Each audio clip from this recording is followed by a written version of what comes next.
Hey guys, welcome back to our channel. Today we just want to warn everybody this is a very, I guess, tough topic, tough case to talk about. We're talking about the death of Conrad Roy III and whether or not his girlfriend kind of coerced him into killing himself. So it is a trigger warning. If any of you guys need help, there's a suicide prevention hotline. Contact that if you're having issues. Other than that, we're going to get on with the case.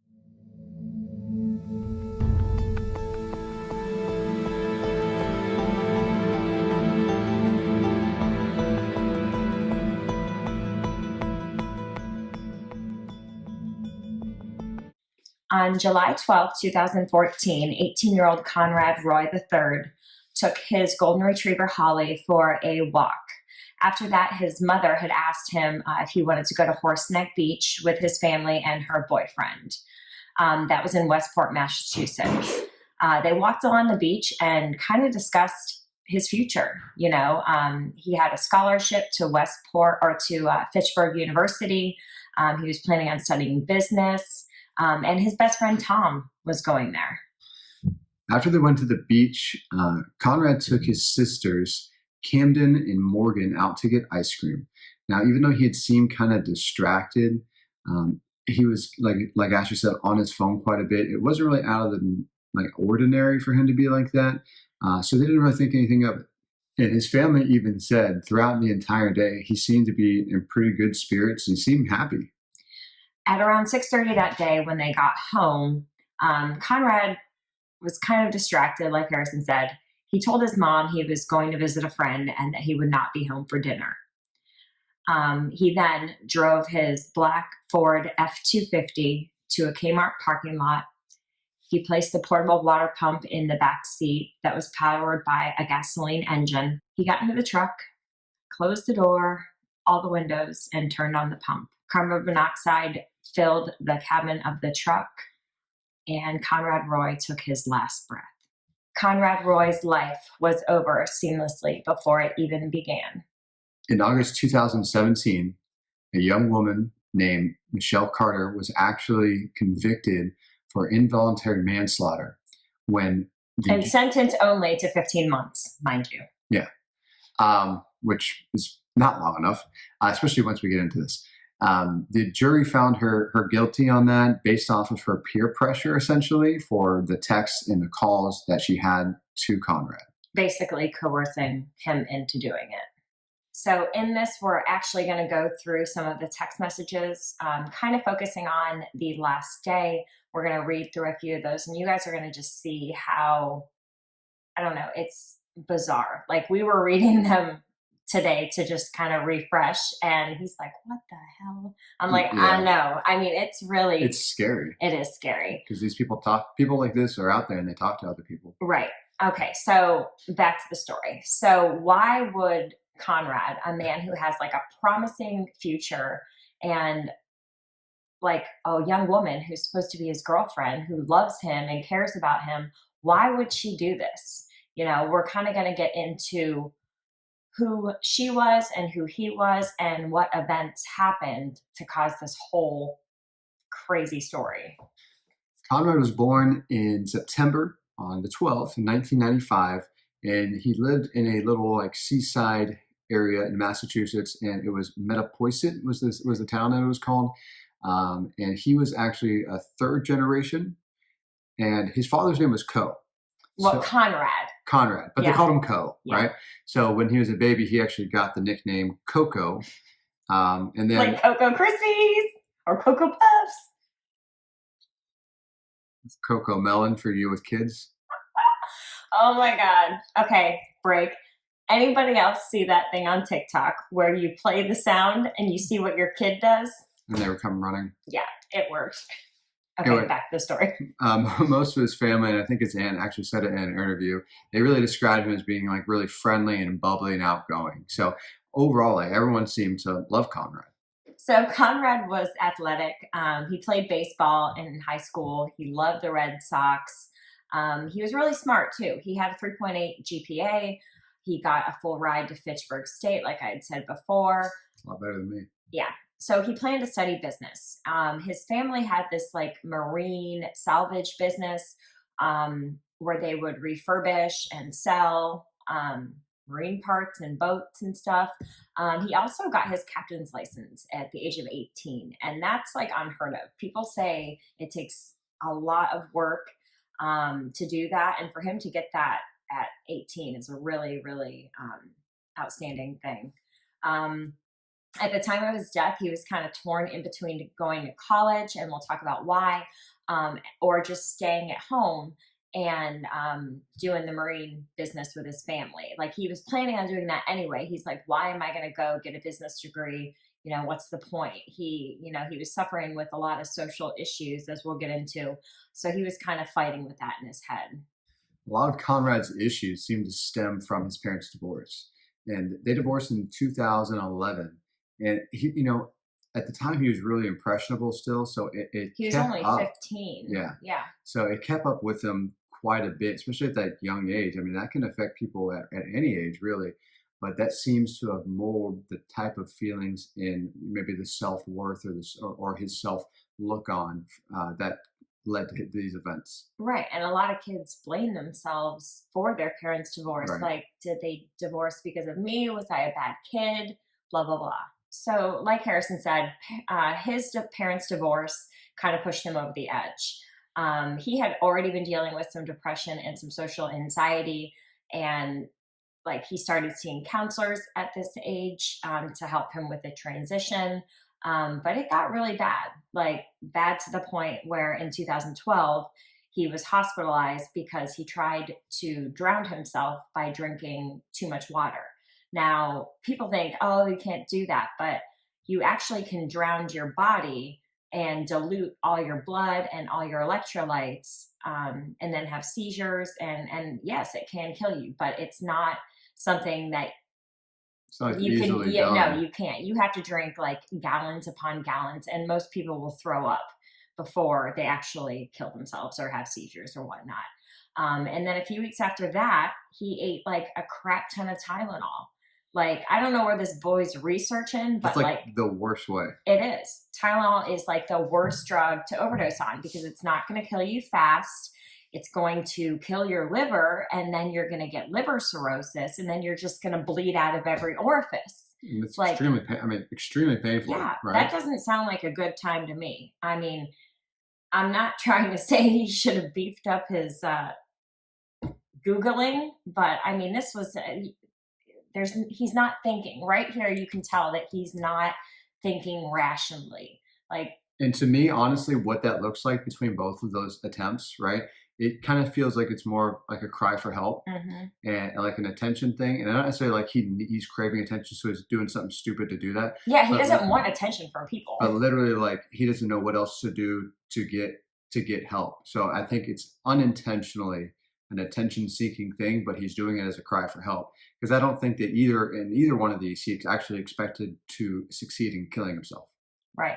Well, both times 911 was called.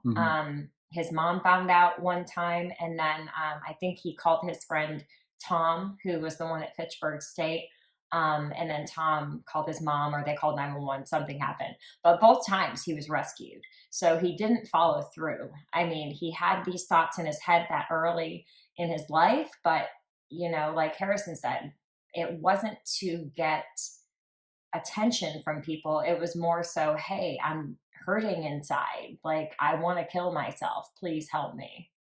Yeah, he was clearly troubled with all this type of stuff, and he was internally keeping it. And we were actually finding out that between the ages of 12 to 15, since like 2013, the depression rates in kids have gone up like 60%. Right. And so this isn't uncommon for someone of his age. Right. And like him and I were talking, like if we saw a cancer spike like that much, I mean, people would be like, what the hell? We're investigating this. Like something, we have to figure out why this is happening. And like we were talking, like depression, suicide, mental health issues are not really discussed openly. I mean, I think now in 2021, it's becoming more of a topic of conversation. People are not scared to admit that they have, these things. But I mean, it's still a touchy subject. Like, he made a comment before we started filming, like, you can't measure depression. Yeah. Like, it's a subjective thing. Like, you have to say you're depressed. You can't look at somebody and say, oh, they're depressed. You can't tell they have there's depression, no outward right? signs. Yeah, like you can see cancer, right? Mhm. You can do tests and see cancer, localized cancer, and find out a way to treat it, but you can't do that with depression. Right. And then most of the times, these people, if they could actually even describe their depression or be able to verbalize that to tell you how bad it is, they probably wouldn't have depression as much because they would have some type of a release or a way that they could overcome it. Right. And we were reading an article, like a lot of these antidepressants, they're SSRIs. Okay. So they increase the reuptake of serotonin, which is your happy chemical in your brain. Now, a lot of these have a black box warning that you'll have an increased suicide risk, because with depression, you're tired, you're not eating, you're just so withdrawn, you don't want to do anything. And then when you start taking this drug, the serotonin chemical jacks up, and then you all of a sudden have the courage and the strength, and you know you want to follow through with killing yourself. So I mean, it's like, do you put them on meds or do you not? It's a very, very, yeah. Thin ice. Mhm. So, who is Michelle Carter? Michelle Carter was born August 11th, 1996. And to her classmates, she's bubbly, she's fun. She was voted most likely to brighten your day in the senior superlatives. But she didn't really have one close friend group. She didn't have a close group of girlfriends. At the age of 9, she developed an eating disorder. Some sources say it was bulimia. Some sources say it was anorexia. Nonetheless, she had something going on with her body image where it was distorted. In 2011, she was hospitalized and she was prescribed some drugs to help with that, for depression. I think it was Celexa. I'm not sure. Some people say Prozac, but I believe it was Celexa. Most of the kids she went to school with knew she had mental health issues. She didn't really hide the fact that she did. And a lot of times she would kind of bring it up to get sympathy. Oh, I haven't eaten, or oh, I'm so depressed, or oh, blah, blah, blah. She didn't hide it. I think she wanted that reaction from people, right? Yeah, The yeah. sympathy The reaction. attention. Yeah. Oh, we feel so bad for you. Like, and she had a good family. Like, her parents were still married. It was a very affluent. She lived in Plainville, which is about 60 miles away from Metapoiset, where Conrad lived. But the kids at school also said she was kind of naive when it came to like harder things like sex or like drugs or alcohol. She was super smart. She kept excellent grades in school, and like she had plans for her future. So now we're getting into when they have their first meeting. So the meeting of Conrad and Michelle take place. Both of their families actually decided, and I don't know if it was on purpose, but it just happened to be. They went every year. Oh, yeah, they went every year. Mm-hmm. They went to vacation down here in Florida, and I think we were saying they were down in Naples. So his aunt knew her grandmother, and they had some like cottages. They had like, I'm assuming since they're at Naples by the beach, and they were like a few houses apart. Now, during this vacation, they pretty much isolated themselves away from the rest of the family and just stuck together. They did whatever activities they were doing pretty much together. By the end of this, they did exchange numbers, and then in doing so, they realized, like Ashley had said, they're only like an hour or so away from each other back in Massachusetts.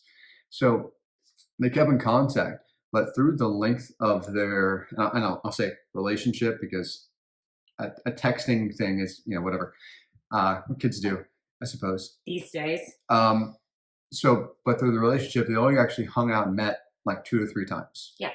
And there's no pictures of them like together. I mean, these days, like kids are all about like social media and hey, let's take that selfie. And they didn't do any of that. So, as we know, both Conrad and Michelle both have some mental health issues. And if anyone has ever read anything or been to anything regarding AA or recovery, they know that one addict or one alcoholic or one mental health person struggling with another is not a good mix. Most times you have a really toxic relationship, you're enabling each other. It's not a good look. And this is why I think them being together causes so much destruction in this relationship. Okay, so as you guys will see, when we talk about the conversations and the texts, it's 184 pages of text conversation. And I read quite a bit of those. It took quite a bit of time. So all of those people out there that say we don't prepare and we need to prepare better, don't come after us, okay? So the conversations start very innocent. They start talking about, their likes, their dislikes, and then it's rapidly slides into like their social problems and their depression issues and their anxiety issues, and they start sharing stories. So it's like they're almost competing. Like Conrad will say something and then Michelle will one up him. And Conrad will say something and then Michelle will one up him. It's very, very weird. So he starts talking about wanting to kill himself. And she's like, no, you can't do that. Life's worth living. You need to get help. You can come where I get help at McLean Hospital in Belmont, Massachusetts. Like, life is worth living. Don't do it. Don't do it. And then it like rapidly escalates into, why don't you do it? You need to do it. This is how you do it. Do it now. Do it now. Do it. I mean, literally, she says it, I think they counted like 40 times in like the last few days before Conrad took his own life. Like, yes, this man was struggling. Yes, he had some issues. He admits he did some like YouTube channel where he's just talking into the mic where he says like, I'm not wired like everybody else. Like there's something going on in my mind. Something's not right. He addresses that and he admits that and he recognizes that. And I think Michelle sees that as a weakness and she's like, I think I can pounce on him, control the relationship, and benefit from this and get sympathy from it. And she might even feel attracted to it in a sense because she also feels weak by the same type of feelings possibly or the same thoughts. Right. Yeah, no, that's a good point. She feels like the ugly girl, the fat girl. She wants to be like the pretty girls and she wants them to be friends with her. I mean, these girls testified in court and every single one of them said that they did not talk to her outside of school. Very rarely, Michelle would text them and say, please hang out with me and like say all this stuff. Like, I don't feel good enough to be your friend. Like, and they said it was almost like a turnoff. Like, I don't want to hang out with somebody like that. Like, she was just very odd in how she would converse in text with them. So on June 1st, 2014, Conrad brings up his issues with social anxiety. And he tells her a story about how he was going to stay with his friend Tom at Fitchburg State. And I think he was there. I'm not sure how many days, if it was even a day or a night, but they had went to a social gathering. He said he felt super awkward. He didn't know how to respond to people. He didn't like all the people around him. He, I think, went back to the apartment and texted Tom, like, I'm homesick. And like, he left abruptly. And this is where he's supposed to be going to college. Like, he was supposed to stay with Tom all summer. Wow. And that didn't happen. Like, he's definitely struggling with a lot.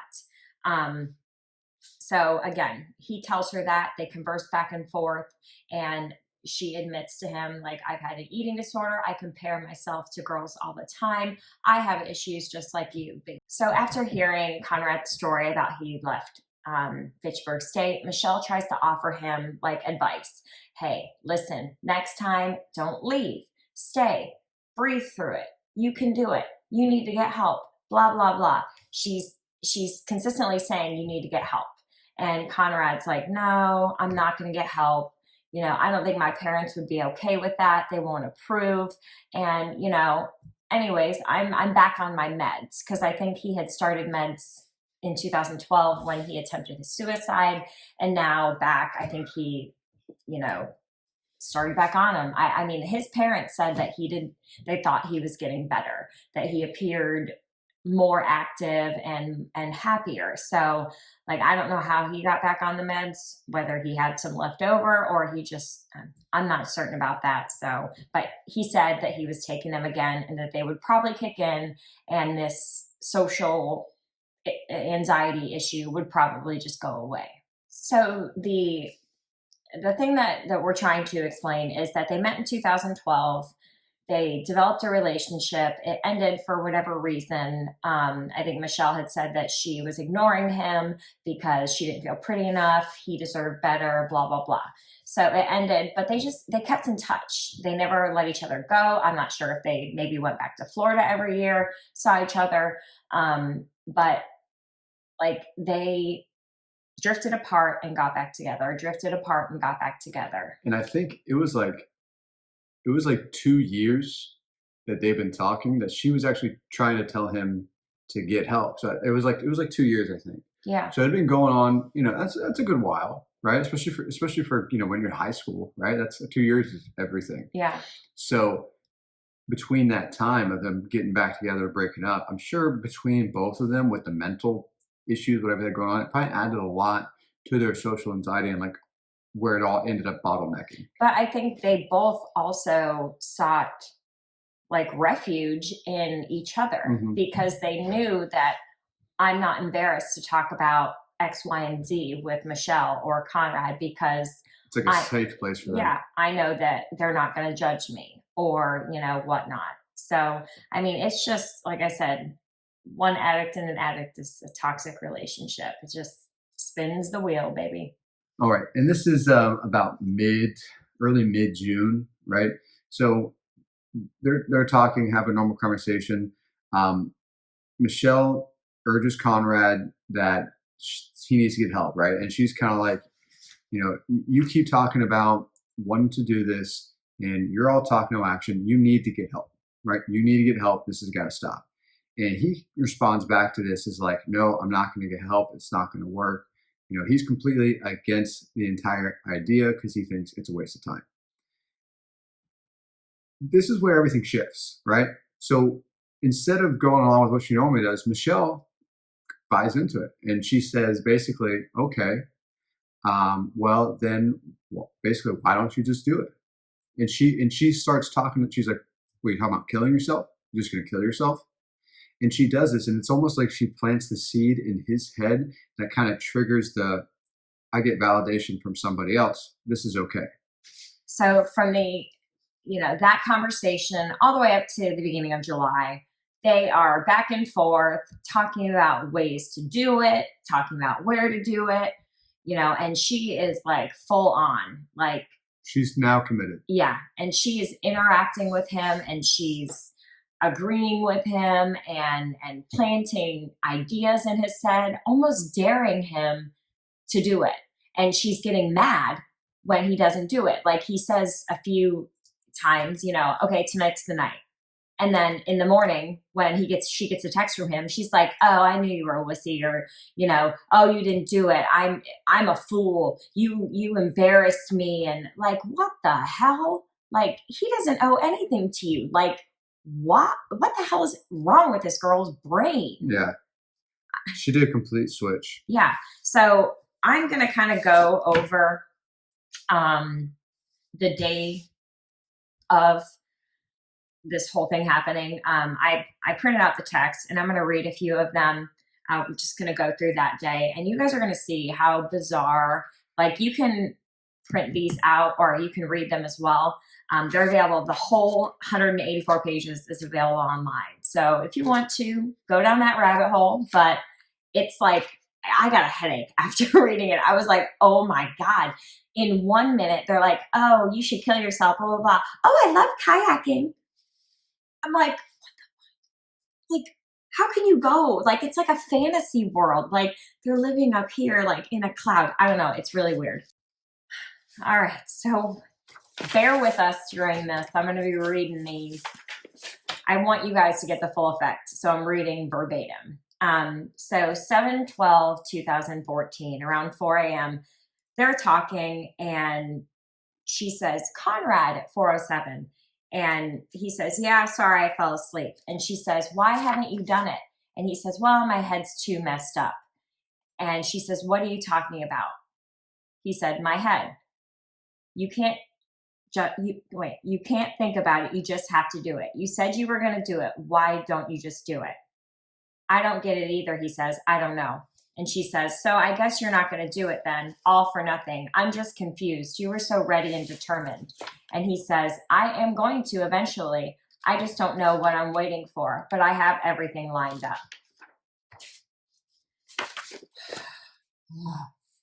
I'm already disgusted and we haven't even gotten into the friggin' meat and potatoes of this. Okay, so still 4 o'clock in the morning, around there. And he said, I have everything lined up. And she says, no, you're not. You're not going to do it, Conrad. Last night was it. You keep pushing it off. You say you're going to do it, but you never do it. It's always going to be that way if you don't take action. Yeah. You're just making it harder for yourself by pushing it off. You have to do it. Do you want to do it now? She's insane. This is At insane. 4 in the morning? This is insane. Do you want to do it now? Is it too late, he says? He says, I don't know. It's already light outside. I'm just going to go back to sleep. I love you. I'll text you tomorrow. No, she says. It's the best time because everyone's sleeping. Just go somewhere in your truck and no one is really out there right now because it's an awkward time. If you don't do it now, you're never going to do it. And you say you'll do it tomorrow, but you probably won't. Whatever. She says, I love you. And he says, thank you. And she says, for what? And then the message is, they both fall asleep, whatever. 9 a.m. Are you awake? Yes. He says, are you going to do it today? The next question she asks, like, are you going to do it today? Like, she won't. And this is what bugs me because you'll see throughout this, I feel like he didn't want to do this. Yeah. He didn't want to actually do this, but she will not stop. She's relentless and ongoing, just back one after the other. When are you going to do it? You going to do it now? Do it. Okay. So back to the text. Are you going to do it today? Yes, with 4 S's. Like in the daytime, she says. Should I? Like, he doesn't even know. He's not even making these decisions for himself.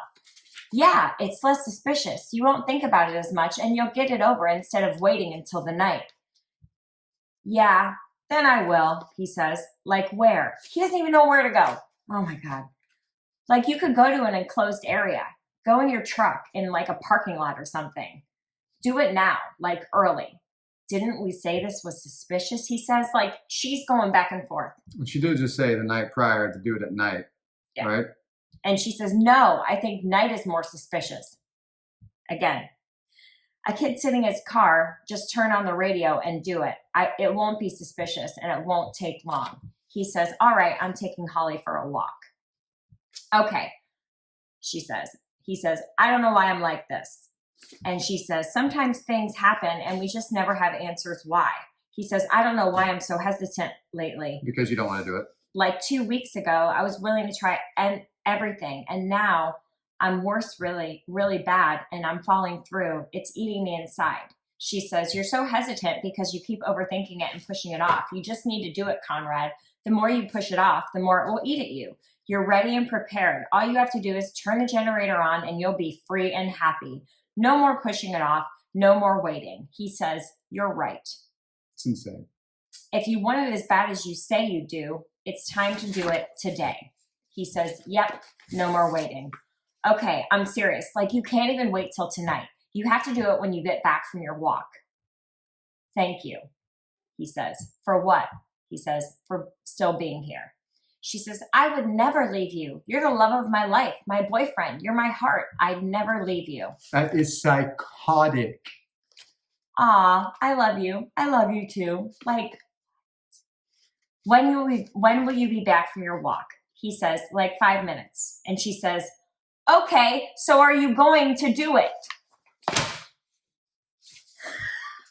I guess his response. I guess that says, seriously, to me, this entire time, he's just filling in words to send a message back that basically to say, I don't want to do it. There's flags everywhere. I guess. well, I want you to be ready and sure. And he makes like No, she doesn't. a sticking out tongue face, and she says, what's that mean? And he says, I don't know, I'm freaking out again. I'm overthinking. And she says, I thought you wanted to do this. The time is right. You're ready. You just need to do it. You can't keep living this way. You just need to do it like you did last time and not think about it and just do it, babe. You can't keep doing this every day. I do want to, but I'm like freaking out for my family, I guess.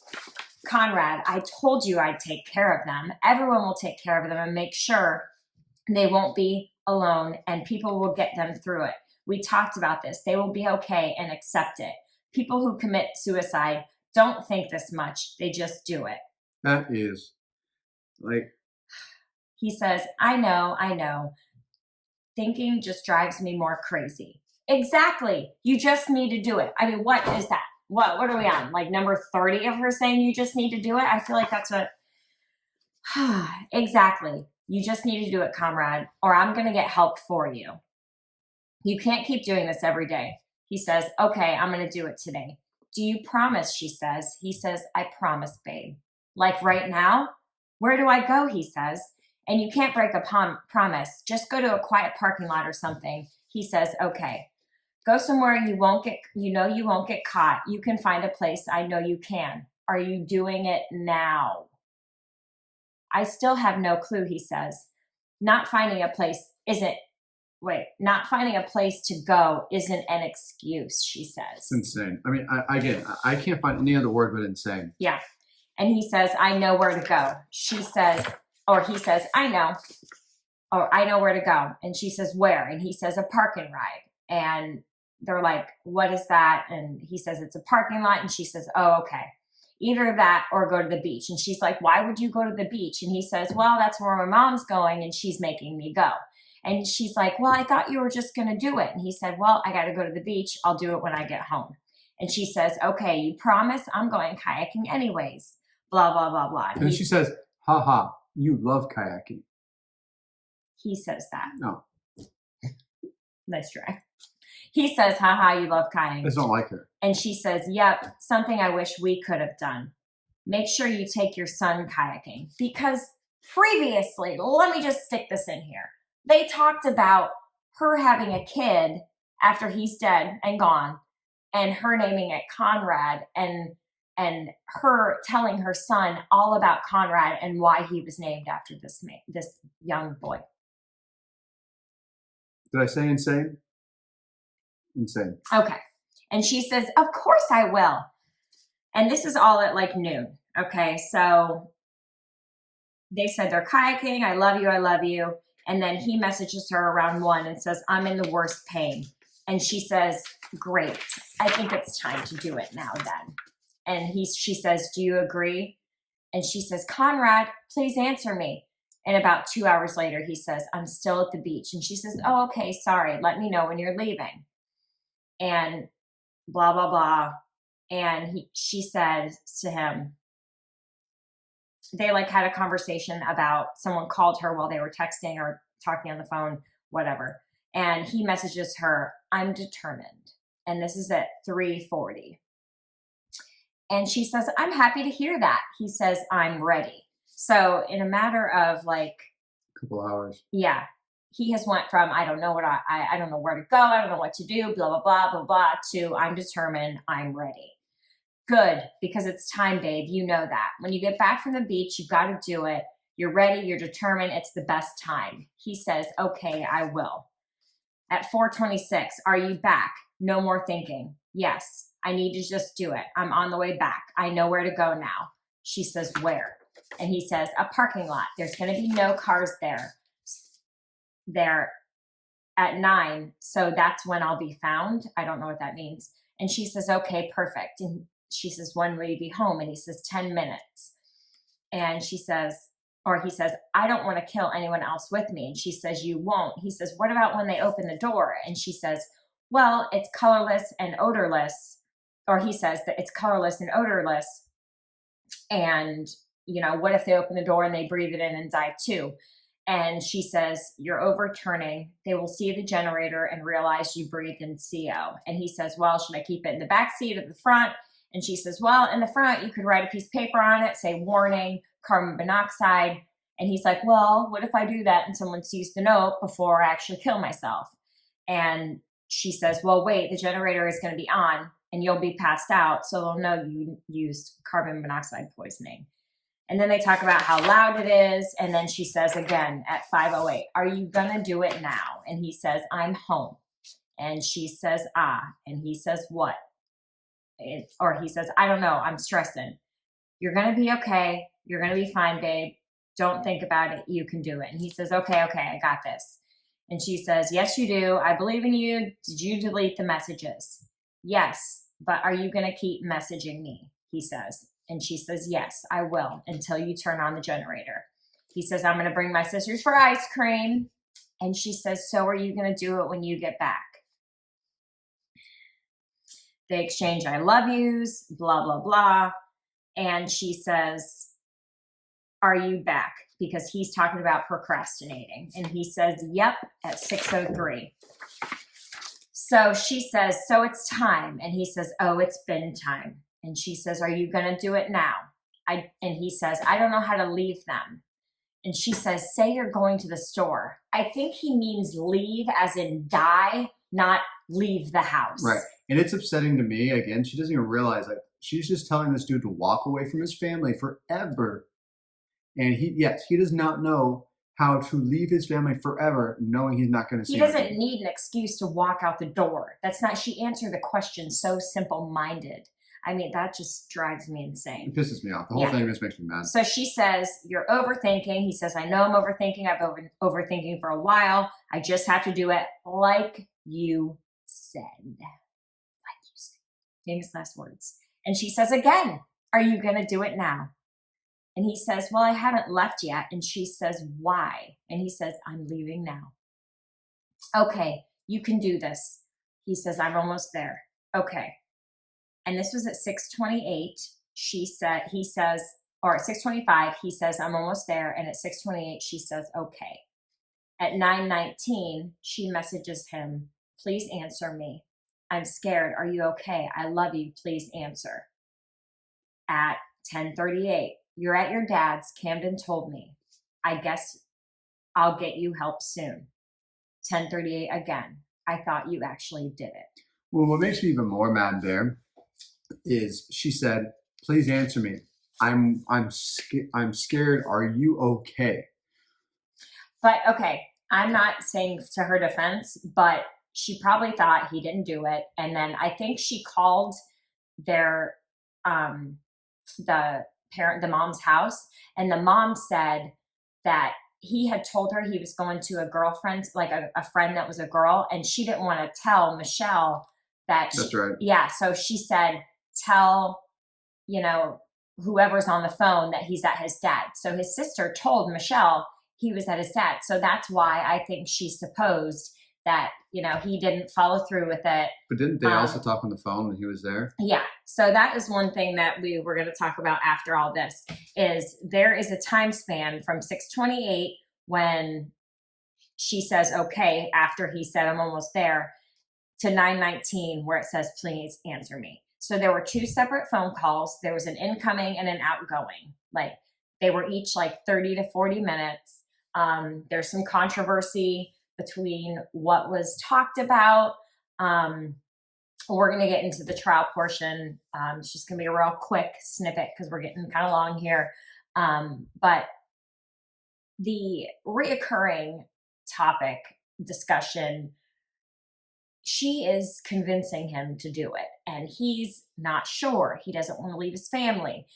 He's unsure, and she's just pounding it in his head like, you have to do it. Are you doing it today? Like, there's no other conversation. It's like, what is she trying to get out of this? Right. And like, is she going to be the poor girlfriend that, is in mourning and needs help? And I mean, I watched the trial stuff, and all of her girlfriends got on the witness stand and said, she had been talking about Conrad having mental issues and, he disappeared, and like she was kind of eliciting sympathy from them. I mean, that's the overall, she's eliciting concern and sympathy and attention. And I don't know why she has this attention seeking behavior, but she wants to be, oh, poor me, talk to me, love me,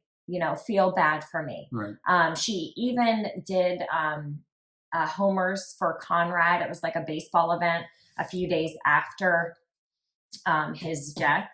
And she had it in Plainville. He didn't even have it in Metapoiset, where he was from. And Tom, his best friend, messaged and said, "Why are you having it in Plainville?" And she's like, "Because I am the one that organized it. You're not trying to take credit, are you?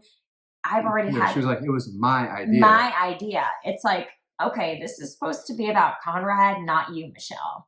Like, she's just a bizarre, sick, twisted young girl who needs all the help that she can get.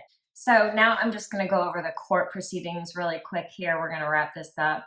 Michelle Carter was indicted on February 4th, 2015, and arraigned the following day in New Bedford Juvenile Court in Taunton, Massachusetts, on charges of involuntary manslaughter. The grand jury found enough to charge her with wantonly and recklessly assisting in suicide. She was 17 at the time, and the court indicted her as a youthful offender. So I guess it's not a minor. Youthful offender is like the middle step between minor and juvenile adult, or whatever, and adult. And it says they indicted her as a youthful offender rather than a juvenile, meaning she could be sentenced as an adult. So they tried her, and then on sentencing, should have been sentenced as an adult. Yeah. I don't think she got everything that she deserved. She needs to be locked up in a mental hospital for a long time and not be allowed to have a cell phone at all. So, the trial goes on for days. And the day before it was set to start, she waived her team. Oh my God, I just stuttered. Her team. That's what was it? They waived the right to jury. So they wanted the judge to hear everything and then, make his determination. Which was smart on her part. It was, because people are very sympathetic with. And if they hear a story like that with text messages like that, she probably knew. And her lawyer probably advised. Oh, yeah, I'm sure. Done. Like, that's it. You're done. And they also look at the judge, because if they're like, this guy goes soft with minors, with girls, they evaluate all that. There's a lot of thinking in that decision. Mm-hmm. So the judge listened to all this crap. All the girls came in. They said, basically Michelle was just a school friend. She was real awkward. They read all the text messages. They showed a lot of pictures. Judge Moniz, who's the judge in this case, found that Roy, that he broke the chain of self-causation towards his suicide when he exited the truck. So back up just a second. While they were on the phone, between, that 6 and 9, the gap of time, like we said, they were on the phone. In a text message to one of the girls at school, Michelle was telling all these elaborate stories, and she would always elaborate on things and make stuff up. She texted one of them and she said, "I told him to get the fuck back in the truck." Like, he got out because it was working. And he didn't want to die. And she said, "Get the fuck back in the truck." So the judge said her making that statement, and it was in a text message, not directly towards Conrad. So did she tell him that, or did she not? Right. So it's kind of speculation. And since no one knows what happened on the conversation between her and Conrad. Yeah. So the judge was saying that those text messages were not enough to charge her. And I think that's a load of crap. They got a doctor up there saying that she was on Celexa, and right around the time that her mind changed from saying you need help to kill yourself, that her dose was increased, and that's why she was reckless. I mean, no, I don't think so. I don't buy that shit for a second. He was up there, and the prosecution tore him a new one.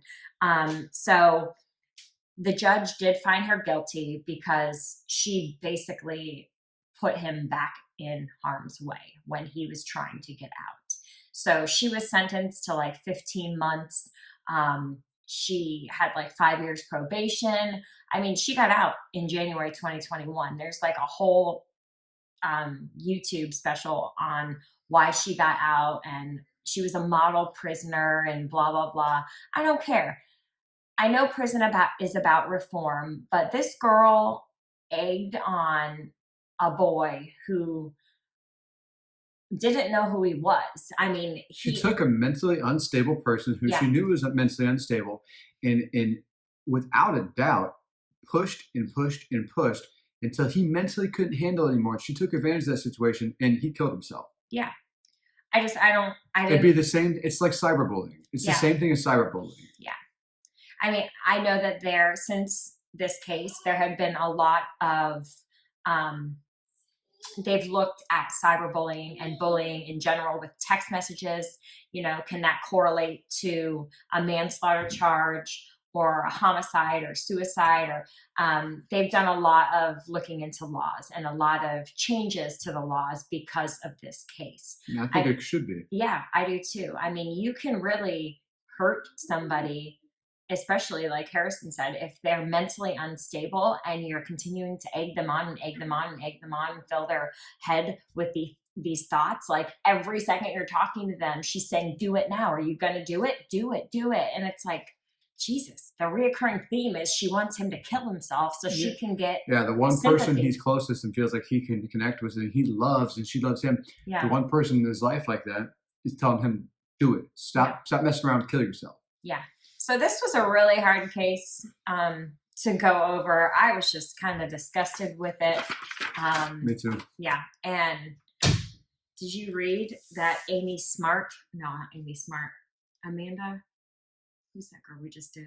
Oh my, Amanda Knox went on like defense for Michelle Carter and said she had a right to do that. I was like, what? Yeah. I didn't read that, but I did. So anyways, thank you guys for watching. Thank you. We have a few suggestions that we're looking into, so thank you for those. And as always, like and subscribe and comment and interact with us in the comments below. Thank you guys. See you next time.